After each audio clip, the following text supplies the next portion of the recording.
Estamos de volta com o Papo Livre. O papo agora é com a Daniela Gurgel, nossa freguesa aqui do Papo Livre, do Observatório Nacional de Segurança Viária. E a gente vai falar da agenda positiva de julho, né?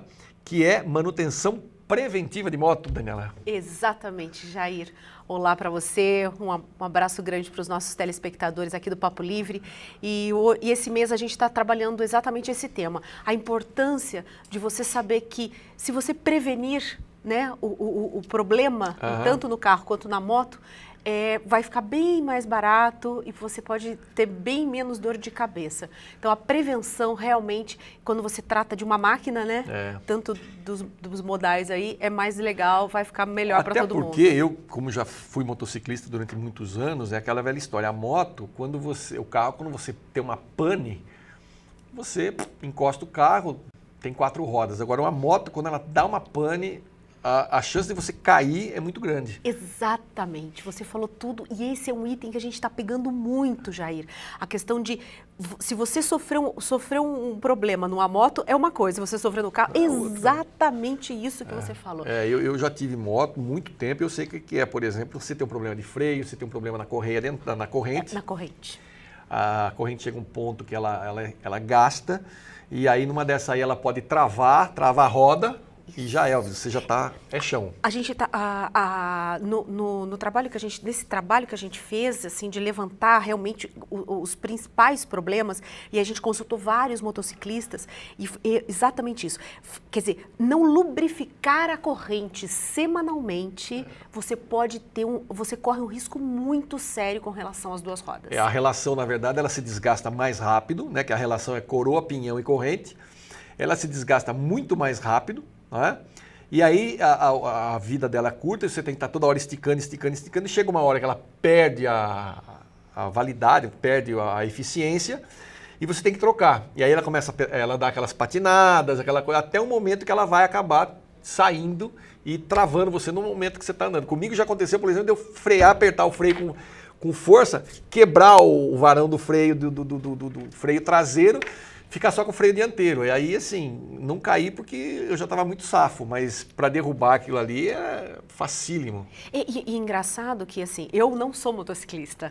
Então, realmente, para conversar, para poder falar sobre isso, eu fui estudar mesmo. E o que a maioria diz é que, assim, essa manutenção na moto é semanal.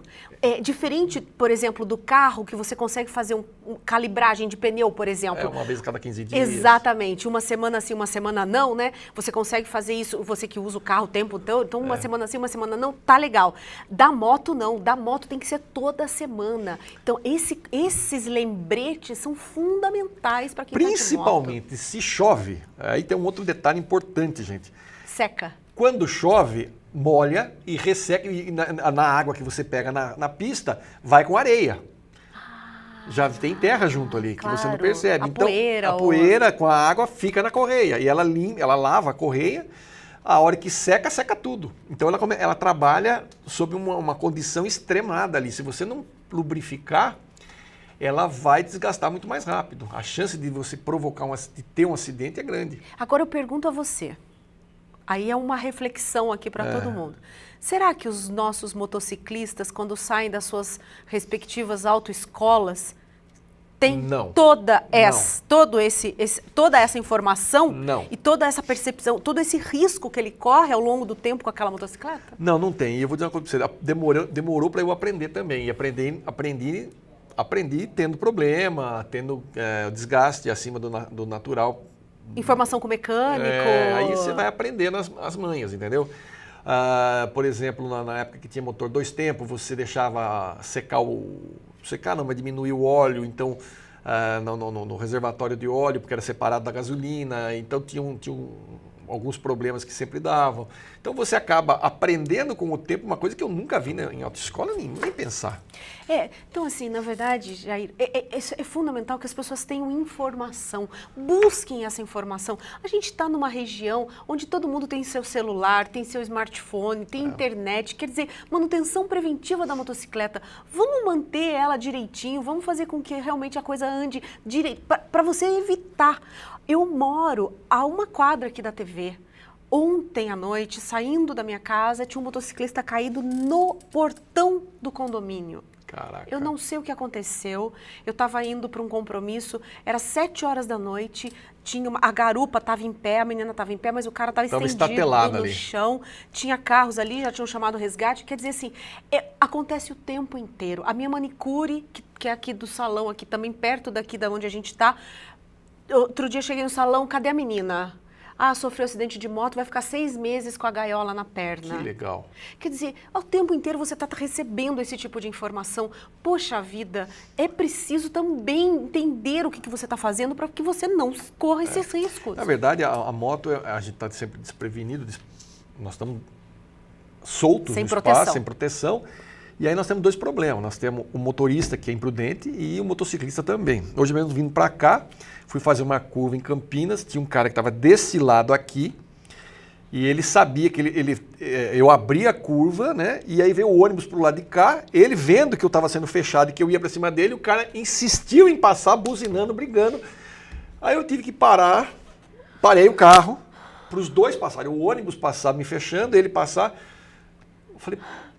Fiquei olhando, falei, meu Deus do céu, será que o cara não percebe que o ônibus veio me pressionando e eu estava indo para lá, ele podia ter segurado porque ele estava atrás, dava tempo dele me esperar.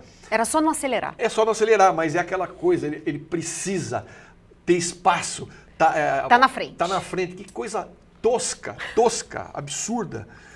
Falando nisso, o DataSUS divulgou aí que em 2014 nós tivemos 43.760 mortes no trânsito, é isso? Exatamente, Jair. Esse número já é o oficial de 2014, é o último número que a gente tem, e aí a gente chega à conclusão de que nós estamos matando aí uma pessoa a cada 12 minutos no trânsito. Se você for dividir isso aí por dia, dá uns 120 pessoas por dia. A gente está matando 120 pessoas por dia. A cada hora a gente mata aí 5 pessoas no trânsito, Jair. Enquanto você está aí fazendo o programa, 12 pessoas já foram para o espaço. Morrendo de acidentes de trânsito. Isso é mais que uma guerra, Jair. E assim, você estava me dizendo que foi o segundo ano, só perdeu para 2012, né? Que 2012 foi mais violento do que isso. E aí nós temos um problema também.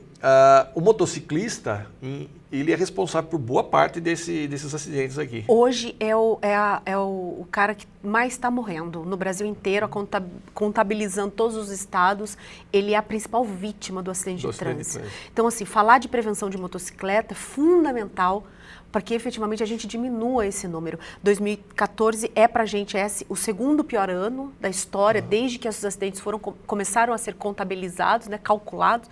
Então, a estatística está mostrando que a gente continua aumentando o número de mortes.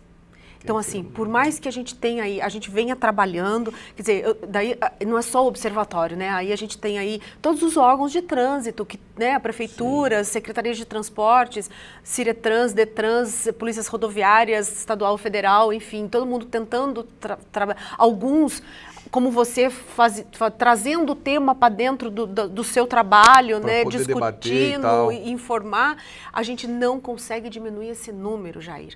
Então, assim, 43 mil pessoas é mais que muitas guerras por aí.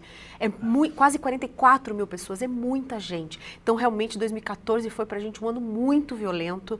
Então, é preciso realmente parar, pensar e mudar. E olha, no Nordeste, os campeões de acidentes são as motocicletas, isso estatisticamente falando. E eu costumo contar que eu presenciei uma cena muito chocante para mim na época que eu desenvolvi um trabalho em Caruaru. Eu conversando com um vendedor de uma loja da Honda, o cara estava arrasado num determinado dia lá, porque foi assim, o sujeito lá naquela região não tem tanto policiamento como aqui na região sudeste, então o sujeito está acostumado a trabalhar na roça, e aí ele anda de jegue, quando muito numa bicicleta. Ele economiza um dinheirinho, 3, 4 mil reais, ele faz esse dinheiro, ele vai lá e compra uma moto. Só que ele nunca andou de moto na vida dele. E ele sai o cara saiu, ganhou o capacete, botou o capacete no braço, andou 600 metros e entrou embaixo de um caminhão e morreu. Quer dizer, é muito comum isso, o cara comprar a moto sem saber andar. E não tem essa noção. A hora que você acelera, ela vai. Se você não tem noção do que você vai fazer, não adianta você você vai, não adianta. Então, e a pessoa, quando vai comprar uma motocicleta, eles não querem saber se o sujeito tem habilitação, não tem habilitação. É o seguinte, pagou, levou. E aí acontece exatamente isso. Precisa ter esse compromisso, não precisa? Tá, eu acho que assim, independente de ser um negócio ou não ser um negócio, eu acho que tem que vender, eu acho que a indústria precisa continuar fabricando, não é isso que a gente discute. Mas eu acho que na hora que você entrega o volante, a motocicleta para o cidadão, você precisa ter o compromisso de ter a certeza de que ele está habilitado, pelo menos, né? Que ele tem um mínimo de noção, né? Que, poxa vida, é muito triste, quer dizer, você simplesmente resolveu o seu problema, né? E do outro não. Como é que faz? Para você ter uma ideia, uma coisa que talvez algumas pessoas não saibam, por exemplo, se você quiser comprar um carro, também ninguém pede a minha habilitação. Não.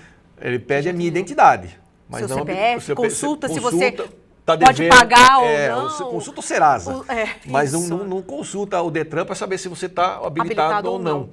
Mas se você for comprar um avião, o avião não é entregue se você não for habilitado para voar. Por quê? Porque entende-se que se você é piloto, você está comprando, você tem que ser piloto. Não é para mim, então vai ter que ter um piloto responsável. Porque se cair o avião, o responsável é o piloto, não é a empresa que vendeu o avião para você. Perfeito. Teria que ser assim também com o carro. Claro, por que não?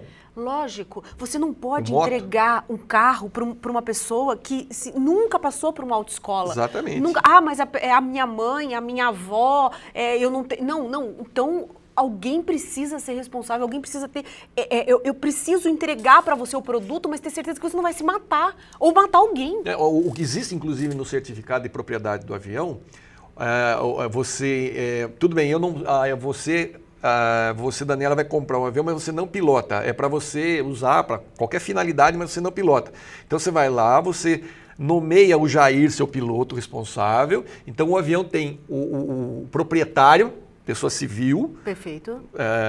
Mas tem o corresponsável. O responsável pelo equipamento, que é uma pessoa habilitada pela ANAC, pelo sistema Agência Nacional. Registracional, que vai dar conta se acontecer alguma coisa com aquilo. Então, claro, o cara não vai querer que aconteça uma coisa, então não vai deixar você voar. Claro. Entendeu? Mas acontece. Mas é mais complicado. Claro. É bem mais complicado. Então, são coisas que a gente tem que levar em consideração. De repente, mudar a legislação a respeito disso, claro. Né? Então, e fazer com que, efetivamente, os nossos empresários se sintam corresponsáveis. Assim também, Jair, como a gente discute já dentro do observatório, a correlação do instrutor da autoescola sobre aquele conteúdo, ou aquele cidadão que está sendo habilitado ali por ele, está recebendo o conteúdo, está recebendo... Será que ele efetivamente entendeu tudo que o instrutor falou? Será que ele está apto a efetivamente pegar um volante? Então, a gente está discutindo isso dentro do observatório, mais com relação, dentro da formação do condutor, que é um trabalho que a gente já vem fazendo há algum tempo. Então, assim, a corresponsabilidade desse cidadão junto aos instrutores. O instrutor precisa de saber, ele não pode simplesmente passar o conteúdo e não ter responsabilidade em cima daquela informação que ele passou. Teoricamente, ali ele é um professor. Né? Ele está educando. Ele é um cara que está compartilhando conhecimento ali, com certeza. Exatamente. Então, poxa vida, será que a autoescola também não tem a sua responsabilidade em cima da falta de informação que esse cidadão... Sabe, tem que estar todo mundo... na mesma sintonia, alinhados, para a gente efetivamente mudar esse cenário. É muito ruim. Só para ter um dado interessante. Hoje, domingo, teve um acidente no Rio Grande do Sul com uma carreta de combustível. O sujeito apareceu no painel que o caminhão estava com problema de freio. Ele quis tocar a viagem assim mesmo, perdeu o freio, capotou o caminhão, provocou um acidente, 6 pessoas morreram. E ele foi preso, foi solto hoje de manhã, pagou uma fiança de quase R$9 mil. Mas foi solto, perdeu a habilitação, está com a habilitação suspensa, mas 6 pessoas morreram. E também ontem ou anteontem, não me lembro agora, uma pessoa foi atropelada, um ciclista foi atropelado na Imigrantes, o braço dele foi decepado e foi encontrado quase 1 quilômetro de distância. Imagine a pancada que esse cara não tomou. Morreu. E teve o braço decepado com o acidente, a pessoa não sabe quem foi, porque não tem câmera na região, a pessoa não parou para socorrer e sumiu. Então, olha a que ponto nós chegamos né, da brutalidade da ocorrência com um acidente de trânsito. Ele estava no acostamento, andando de bicicleta, e o cara foi atropelado no acostamento. Provavelmente por uma ultrapassagem. Que o imbecil deve ter ido fazer, fez pelo acostamento. Exatamente. Então, não tem jeito. As notícias são inúmeras, fora o que a gente não fica sabendo. Isso foi noticiado bastante hoje. Bom, Daniela, obrigado pela participação. Vamos torcer aí para o pessoal aproveitar e fazer manutenção nas suas motos nesse mês aqui. Como toda agenda positiva, a gente tem aí o vídeo, que daí depois eu convido você a exibir aí para o pessoal, para fazer uma lembrança aí do que precisa efetivamente estar olhando aí, freio, pneu, luz, enfim, tudo da motocicleta, para efetivamente haver aí esse cuidado e essa atenção do motociclista. Jair. Legal, maravilha. Obrigado mais uma vez, a gente te vejo aí no mês que vem. Se Deus quiser. Você aí de casa, obrigado pelo carinho da audiência, eu fico por aqui. Não desligue sua televisão, tem mais programação da TV Indaiá rolando na telinha.